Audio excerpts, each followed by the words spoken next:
ఇక మేడిగడ్డ పిల్లర్ కుంగిన ఘటనపై హైకోర్టులో ఒకవైపు విచారణ వాయిదా పడిన సిట్యుయేషన్. కానీ తెలంగాణ ఇరిగేషన్ శాఖ సెక్రటేరియట్లో దీనిపైనే పూర్తిగా డిస్కషన్ చేసినట్టు వాడివేడి చర్చ జరిగినట్టు మనకున్నటువంటి సమాచారం.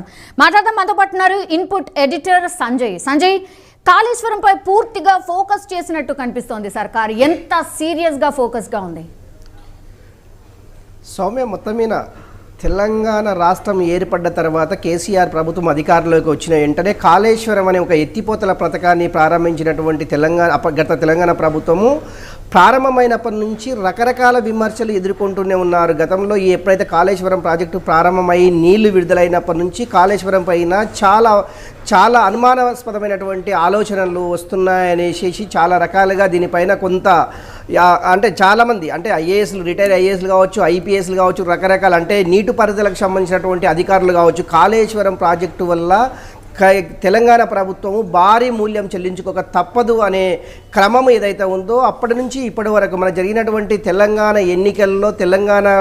జరిగినటువంటి ఎన్నికల్లో కాంగ్రెస్ పార్టీకి కాళేశ్వరం అనేది ఒక ప్రచార అస్త్రంగా మారిందని చెప్పుకోవడానికి మన జరిగినటువంటి మేడిగడ్డ పిల్లర్ కుంగిన ఘటన ఇది ప్రచారానికి బాగా అస్త్రంగా తయారని చెప్పుకోవచ్చు. మొత్తం మీద కాంగ్రెస్ పార్టీ ముందు నుంచి చెప్తున్నారు. కాంగ్రెస్ పార్టీ అనే కాదు, రకరకాల అంటే ప్రతిపక్షంలో ఉన్నటువంటి ప్రతిపక్ష రాజకీయ పార్టీలతో పాటు కొంతమంది ఐఏఎస్లు కానివ్వండి, ఐపీఎస్లు కానీ కాళేశ్వరంపై ఒక శ్వేతపత్రం విడుదల చేయాలి, కాళేశ్వరం ప్రాజెక్టులో అవినీతి జరిగింది, 1,00,000 కోట్ల అవినీతి జరిగిందనేసి దంగ బజాయించి చెప్తున్నటువంటి ప్రతిపక్షాలను అప్పటి అధికారంలో ఉన్నటువంటి టీఆర్ఎస్ ప్రభుత్వం వీటిపైన విమర్శలు చేసింది. అంటే రాష్ట్రము అభివృద్ధి అవుతుంది అంటే ప్రతిపక్షాలు ఓర్వలేక ఇలాంటి విమర్శలు చేస్తున్నారనేసి అప్పుడు ఉన్నటువంటి అధికార పార్టీ ఈ ప్రతిపక్షాలపైన ఘాటైన విమర్శలను చేయడం జరిగింది. మొత్తం మీద ఐఏఎస్గా రిటైర్ అయినటువంటి ఆకునూరి మురళి కూడా కాళేశ్వరం ప్రాజెక్టు అనేది ఒక తెల్ల ఎలిఫెంట్ లాంటిది, తెల్ల ఏనుగు లాంటిది అనేసి చాలా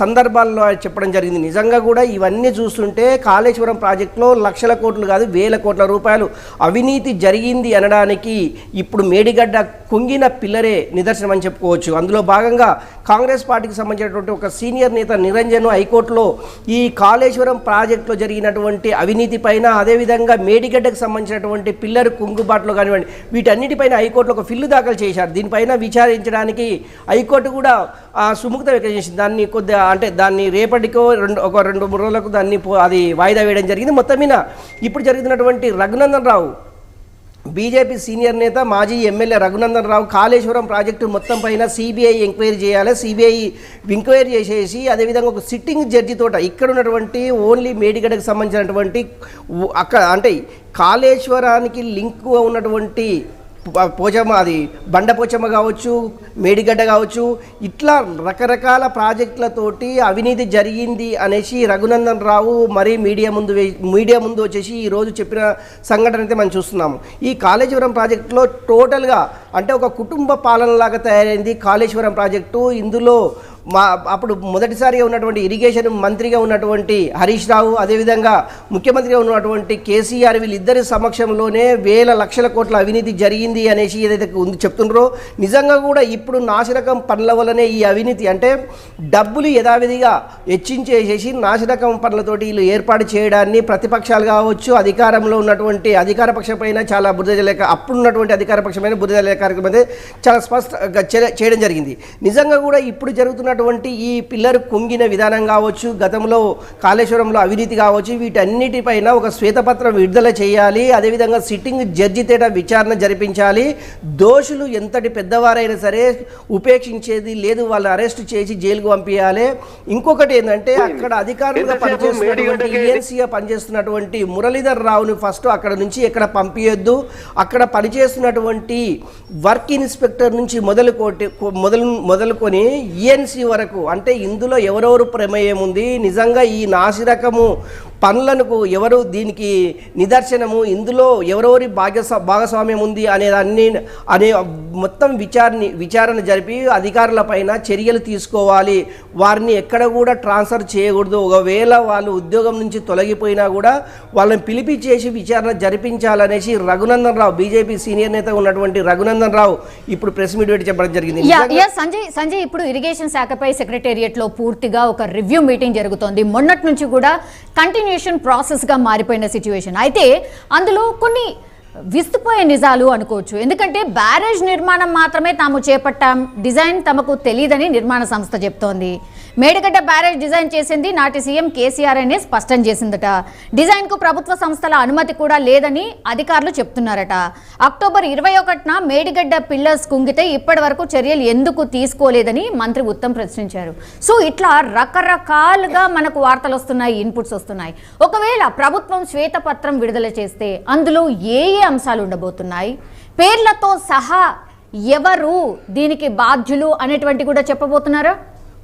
ఒకటి సౌమ్య, అంటే జరిగిన సంఘటన ఏదైతే ఉందో కాళేశ్వరానికి సంబంధించింది మొత్తం మేడిగడ్డ కావచ్చు, గుండ్లపోచమ్మ కావచ్చు, రకరకాల ప్రాజెక్టులు ఏదైతే ఎత్తిపోతలు అంటే చైన్ సిస్టమ్ అంటే ఈ లింకు సిస్టమ్ కాళేశ్వరం ప్రాజెక్టు నుంచి నింపేసి ఇంకో దాంట్లో నింపడం, ఈ చైన్ సిస్టమ్ కాళేశ్వరానికి సంబంధించిన అనుబంధంగా ఉన్నటువంటి ప్రాజెక్టులన్నీ ఏవైతే ఉన్నావో ప్రతి దాంట్లో కూడా అవినీతి జరిగింది. ప్రతిదీ నాసిరకము మెటీరియల్ తోటి ఈ నిర్మాణం పనులు చేశారు అనేసి ప్రతిపక్షాల గతంలో ఆరోపించాయి. కొంతమంది నీటిపారుదలకు సంబంధించినటువంటి నిపుణులు కూడా దీనిపైన కొంత పర్యవేక్షణ చేసేసి వీటిలో ఇది సక్సెస్ కాదు, ఇక్కడ ఓన్లీ వీళ్ళు డబ్బులు సంపాదించుకోవడానికే ఈ ప్రాజెక్టు మొదలుపెట్టారు అనేసి కొంతమంది నీటిపారుదల శాఖకు సంబంధించినటువంటి నిపుణులు దీనిపైన కొంత ప్రెస్ మీట్ అంటే మీడియా ముఖంగా వచ్చేసి వాళ్ళు మాట్లాడడం జరిగింది. గతంలో ఉన్నటువంటి ఐఏఎస్గా ఉన్నటువంటి రిటైర్ ఐఏఎస్ అయినటువంటి ఆకునూరు మురళి కూడా దీనిపైన చాలా సమగ్రమైనటువంటి విచారణ అంటే దీనిపైన ఒక స్టడీ అంటే ఒక 2-3 సంవత్సరాలు దీనిపైన బాగా స్టడీ చేసేసి లాస్ట్గా ఆయన చెప్పింది ఏమిటి అంటే ఈ కాళేశ్వరం ప్రాజెక్టు అనేది ఒక వైట్ ఎలిఫెంట్, ఎంత దొరికితే అంత దోసుకునేటటువంటి ఒక కల్పవృక్షంగా దాన్ని అభివర్ణించారు. ఇలాంటి క్రమంలో అప్పుడు అధికారంలో ఉన్నటువంటి అప్పుడు టీఆర్ఎస్ కావచ్చు, బీఆర్ఎస్ పార్టీలు ఇక్కడ అవినీతి జరిగినంత ఎక్కడ కూడా జరగలేదు, ఇందులో పూర్తిగా విచారణ జరిపించాలనేసి గతంలో ఆయన చెప్పుకుంటూనే వస్తున్నారు. ఇప్పుడు గతంలో కూడా కాంగ్రెస్ అప్పుడు ప్రతిపక్షంలో ఉన్నటువంటి ఇప్పుడు అధికారంలో ఉన్నటువంటి కాంగ్రెస్ పార్టీ కూడా దీనిపైన ఓన్లీ కాళేశ్వరం గతంలో కాంగ్రెస్ పార్టీ చేసినటువంటి చేవెళ్ళ ఎత్తిపోతల పథకం ప్రాజెక్టుని రీడిజైన్ చేసేసి ఓన్లీ కాళేశ్వరం అనే పేరుతోటి లక్షల కోట్ల రూపాయలు అది దోచుకున్నారు అనేసి కాంగ్రెస్ పార్టీ ఆరోపిస్తుంది. నిజంగా కూడా అధికారంలోకి వచ్చేసి ప్రమాణ స్వీకారం చేసిన వెంటనే ముఖ్యమంత్రి రేవంత్ రెడ్డి గారు ఫస్ట్ కాళేశ్వరం ప్రాజెక్టుకు సంబంధించినటువంటి ఇరిగేషన్ డిపార్ట్మెంట్ కావచ్చు, అదేవిధంగా సివిల్ సప్లైకి సంబంధించినటువంటి డిపార్ట్మెంట్ల రోజు కొన్ని 10-15 రివ్యూలు చేసేసి దానికి సంబంధించినటువంటి పూర్తి సమాచారాన్ని రాబట్టేసేసి అధికారుల పైన, అదేవిధంగా అప్పుడు ఉన్నటువంటి ముఖ్యమంత్రి చంద్రశేఖరరావు పైన, అదేవిధంగా ఇరిగేషన్ మంత్రి ఉన్నటువంటి హరీష్ రావు పైన యాక్షన్ తీసుకోవాలి అనే ఉద్దేశము అంటే యాక్షన్ తీసుకోవాలి అనేసి ఇప్పుడు స్పష్టంగా కనిపిస్తుంది. ఎందుకంటే ఒక ప్రాజెక్టు తయారు కావాలి అంటే ఆ ప్రాజెక్టుకు సంబంధించినటువంటి ఈఎన్సి చీప్ ఇన్ ఇంజనీరింగ్ సంబంధించినటువంటి వాళ్ళు డిజైన్ చేసేసి ఆ డిజైను క్వాలిటీ కంట్రోల్ డిపార్ట్మెంట్కు పంపించేసి క్వాలిటీ కంట్రోల్ దీన్ని ఎప్పటికప్పుడు ఎగ్జామినేషన్ చేసేసి ఆ రిపోర్టుని ఈ నెల రోజులు ఏం జరిగిందని రిపోర్టు ఆధారంగా రాష్ట్ర మంత్రివర్గం ఆమోదించేసేసి అప్పుడు అమలు అయిన తర్వాతనే ఆ ప్రాజెక్టు యొక్క డిజైన్ చేపడతారు.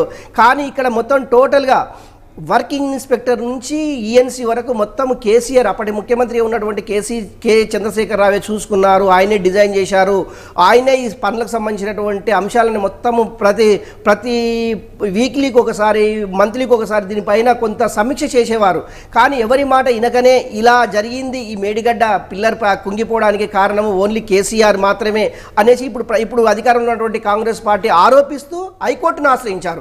నిజంగా హైకోర్టులో ఎలాంటి విచారణ చేపడుతుంది, హైకోర్టులు ఏమేమి అడుగుతుంది అనేసి ఒక పక్క అయితే, అదేవిధంగా బీజేపీ సీనియర్ నేత ఉన్నటువంటి రఘునందన్ రావు కూడా దీనిపైన సిబిఐ ఎంక్వైరీ చేసేసి ఒక శ్వేతపత్రం విడుదల చేయాలి. నిజంగా కూడా శ్వేతపత్రం అది వైట్ పేపర్ కానీ శ్వేతపత్రంగా విడుదల చేస్తే అప్పుడు అధికారంలో ఉన్నటువంటి బీఆర్ఎస్, ఇప్పుడు ప్రతిపక్షంలో ఉన్నటువంటి బీఆర్ఎస్ పార్టీ దీనిపైన ఏం సమాధానం చెప్తుంది.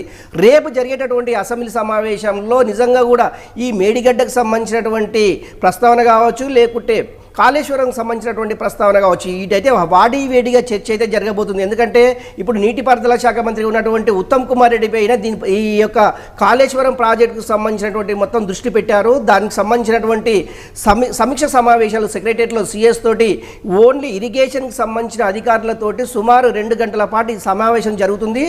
దీనికి సంబంధించినటువంటి సాయంత్రంలో ఒక కొలికి అంటే ఒక కంక్లూజన్కు, అంటే నిజంగా కూడా ఎక్కడ అవినీతి జరిగింది, ఎవరు ఇన్వాల్వ్మెంట్ అయ్యారు, నిజంగా ఈ నాసిరకం పనులు చేయడానికి ఎలాంటి అనేది ఇది ప్రపంచంలోనే ఒక ఉన్నతమైనటువంటి కన్స్ట్రక్షన్ కంపెనీ. కాకపోతే ఎందుకు ఇలా చేసిందనేది ఒక పక్కన పెడితే నిజంగా కూడా కేసీఆర్ యొక్క కనుసంధానంలో జరిగింది అనేది మరో పక్క వాదనలు వినిపిస్తున్నాయి. నిజంగా కూడా నీటిపారుదల సంబంధించినటువంటి ఇరిగేషన్ అధికారులతోటి సిఎస్, అదేవిధంగా ఉత్తమ్ కుమార్ రెడ్డి, అదేవిధంగా ముఖ్యమంత్రి అందుబాటులో లేడు కనుక వీళ్ళు ఆల్రెడీ దీనిపైన కొంత సమీక్ష చేశారు. వాళ్ళకి అప్పయ్యేసి దీనిపైన పూర్తి స్థాయిలో విచారణ జరిపించేసి నిజంగా ఎవరెవరు ఏ అధికారులు ఇందులో పాల్గొన్నారు, నిజంగా అప్పుడు ఉన్నటువంటి ముఖ్యమంత్రి కె చంద్రశేఖరరావు కావచ్చు, వాళ్ళతో పాటు ఎవరెవరు ఇందులో ఇన్వాల్వ్మెంట్ ఉందని దాని మీద పూర్తి స్థాయిలో అయితే కొంత సమీక్ష చేస్తుంది. దీని తర్వాత సిబిఐకి అయితే పొలిటికల్ మైలేజ్ పొందడానికి ఏమైనా ప్రయత్నం జరుగుతుందా సంజయ్? ఎందుకంటే రేపటి నుంచి అసెంబ్లీ సమావేశాలు స్టార్ట్ కాబోతున్నాయి ఒకటి,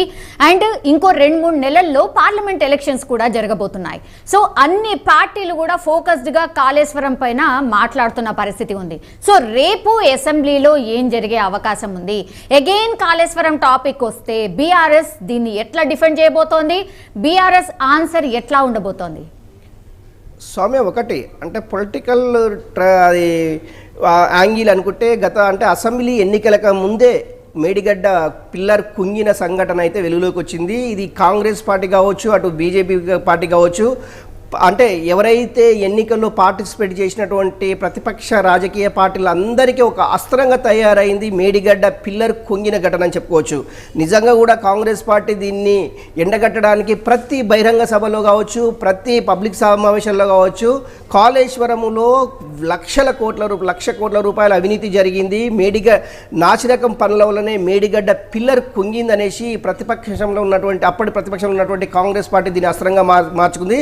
ఇప్పుడు ముఖ్యమంత్రిగా ఉన్నటువంటి రేవంత్ రెడ్డి అప్పుడు దీన్నే ప్రచారాస్త్రంగా మార్చుకొని పబ్లిక్ అర్థమయ్యే విధంగా నిజంగా కాళేశ్వరం ప్రాజెక్టు అయిన ఖర్చెంత, ఇప్పుడు లబ్ధి పొందుతున్నటువంటి రైతులు ఎంతమంది, నిజంగా అంటే అక్కడ నీటి ఎత్తిపోసి పంట పొలాలకు వచ్చే ఖర్చు ఎంత, నిజంగా ఒక ఎకరాలో ఎంత పంట వస్తుంది అనే దానికంటే కూడా గతంలో కొంతమంది అంటే ఈ ఆర్థిక నిపుణులు కావచ్చు, అదేవిధంగా ఇరిగేషన్ శాఖకు సంబంధించినటువంటి నిపుణులు కావచ్చు, ఎవరేమైనా కూడా దీనిపైన కొంత స్టడీ మెటీరియల్ని తయారు చేసేసి నిజంగా కూడా ఎత్తిపోసి అక్కడ నుంచి లిఫ్ట్ చేసేసి వాటరు ఆ మడిలో అంటే వరి మడిలోకి వచ్చే క్రమం ఏదైతే ఉందో వీటి పండించిన పంట కంటే కూడా అక్కడ ఎలక్ట్రిసిటీ బిల్లు ఎక్కువ వస్తుందనేసి వాళ్ళు దీనిపైన కొంత సమీక్ష అయితే చేశారు. దీనికి సంబంధించినటువంటి కొన్ని బుక్స్ కూడా ప్రింట్ చేశారు.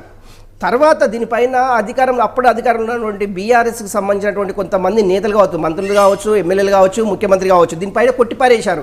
ఎందుకంటే తెలంగాణలో ఉన్నటువంటి భూమి మొత్తము వీడిగా ఉన్న భూములను సస్యశ్యామలంగా చేసేసి పంటలుగా మార్చడం వల్ల ప్రతిపక్షాలు దీనిని ఓర్వలేకనే ఇలాంటి కామెంట్లు చేస్తున్నారనేసి అప్పుడు అధికారంలో ఉన్నటువంటి బీఆర్ఎస్ పార్టీ నేతలు కొంత గందరగోళం అంటే వీళ్ళు కొట్టిపారేయడం జరిగింది. నిజంగా కూడా ఇప్పుడు వాట్ అనేది ఇప్పుడు చాలా స్పష్టంగా అర్థమవుతుంది. నిజంగా కూడా కాళేశ్వరం ప్రాజెక్టులో అవినీతి జరిగిందా జరగలేదా అని తెలియజేయడానికే ఈరోజు మేడిగడ్డ పిల్లర్ కుంగిన ఘటనే సాక్ష్యంగా మనం చెప్పుకోవచ్చు. నిజంగా కూడా దానిపైన హైకోర్టులో విచారణ జరగబోతుంది.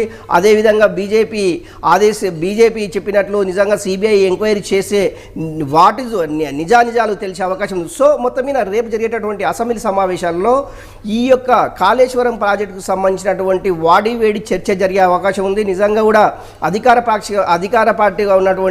పక్షంగా ఉన్నటువంటి కాంగ్రెస్ పైన దీని మీదే పట్టుబట్టేసి దీని మీదే చర్చ జరగాలనేసి అధికార పక్షానికి సంబంధించినటువంటి ఎమ్మెల్యేలు కోరొచ్చు. అదేవిధంగా ప్రతిపక్షంలో ఉన్నటువంటి బీఆర్ఎస్ నేతలు ఏం సమాధానం చెప్తారు? నిజంగా కూడా మేడిగడ్డ ప్రాజెక్టు ఎందుకంటే లక్షల కోట్ల రూపాయలకు సంబంధించినటువంటి ఈ ప్రాజెక్టు ఆదిలోనే అంశపాదము అన్నట్టు అది స్టార్ట్ అయ్యి ఒక 5-6 సంవత్సరాలు కాకముందుకే అప్పుడే పిల్లర్ కుంగిపోవడము, మళ్ళీ దాన్ని డిజైన్ చేసేసి నిజంగా కూడా ఇది సక్సెస్ కాదేమో అనే కోణంలో కూడా ఇప్పటికే ఎలాంటి అధికారులు చేతెచ్చడం జరిగింది. నిజంగా కూడా అంత పెద్ద కన్స్ట్రక్షన్ కంపెనీ ఎందుకు చేతులు ఎత్తేసింది నిజంగా ఏందనేది కూడా కొంత సమాధానము రాబట్టే అంశం అయితే ఇరిగేషన్కి సంబంధించినటువంటి అధికారులు, అదేవిధంగా రాష్ట్ర ప్రభుత్వానికి సంబంధించినటువంటి అధికారులు దీనిపైన కొంత సమీక్ష అయితే చేస్తున్నారు. నిజంగా కూడా ఇప్పుడు ఒకవేళ దాన్ని రీడిజైన్ చేసిన తర్వాత కావాలంటే ఎంత ఎక్స్పెండిచర్ అవుతుందంటే వాళ్ళు సుమారు 500 కోట్ల రూపాయలు ఖర్చు అవుతుందనేసి ఎలాంటి వాళ్ళు కూడా పేర్కొనడం జరిగింది. నిజంగా వీటన్నిటిపైన ప్రజాధనము వృధా అని చెప్పడానికి ఈ కాళేశ్వరం ప్రాజెక్టే అనేసి ఇప్పటికే ముఖ్యమంత్రి రేవంత్ రెడ్డి స్పష్టం చేశారు. అదేవిధంగా కాంగ్రెస్ పార్టీకి సంబంధించినటువంటి నిరంజన్ అనే వ్యక్తి ఆయన కూడా హైకోర్టులో ఫిల్ చేయడం జరిగింది. రేపు ఈరోజు అంటే నాకు తెలిసి మనకు వస్తున్న సమాచారం ఏంటంటే రఘునందన్ రావు కూడా సిబిఐకి ఒక లెటర్ రాసే అవకాశం ఉంది. సిబిఐ అంటే ఈ ఇరిగేషన్కి సంబంధించినటువంటి కాళేశ్వరం సంబంధించినటువంటి ప్రాజెక్ట్ కావచ్చు, ఇంకా చాలా దాంట్లో కూడా గ్రేటర్ హైదరాబాద్లో అంటే ఔటర్ రింగ్ రోడ్డు పరిధిలో ఉన్నటువంటి ప్రభుత్వ భూములను కారుచౌకగా అమ్మేశారు, కట్టబెట్టారు అనే దాని మీద కూడా మరో 2 రోజుల్లో వాళ్ళు ప్రెస్ మీట్ పెట్టి చెప్పే అవకాశం ఉంది. నిజంగా కూడా వీటన్నిటిపైన రాష్ట్ర అప్పుడు ఉన్నటువంటి అధికార పక్షము, ఇప్పుడున్నటువంటి ప్రతిపక్ష బీఆర్ఎస్ పైన కొంత ఇబ్బంది కలిగే అంశం అయితే చాలా స్పష్టంగా ఉంది. ఎందుకంటే వాళ్ళు అధికారం కోల్పోము, తర్వాత సర్దుకుందాం అనే లోపలనే కాంగ్రెస్ అధికారంలోకి వచ్చింది. దీనిపైన విచారణ చేపట్టడం ఇది రకరకాలుగా కనిపిస్తుంది. నిజంగా కూడా రేపు అసెంబ్లీలో బీఆర్ఎస్ అంటే కాంగ్రెస్కి సంబంధించి అధికార పక్షం ఏమడుగుతుంది, ఇప్పుడు ప్రతిపక్షంలో ఉన్నటువంటి బీఆర్ఎస్ ఏం సమాధానం చెప్తుంది అయితే కొంత చర్చ అయితే రాష్ట్ర రాజకీయాల్లో కొంత చర్చ జరుగుతుంది. సౌమ్య,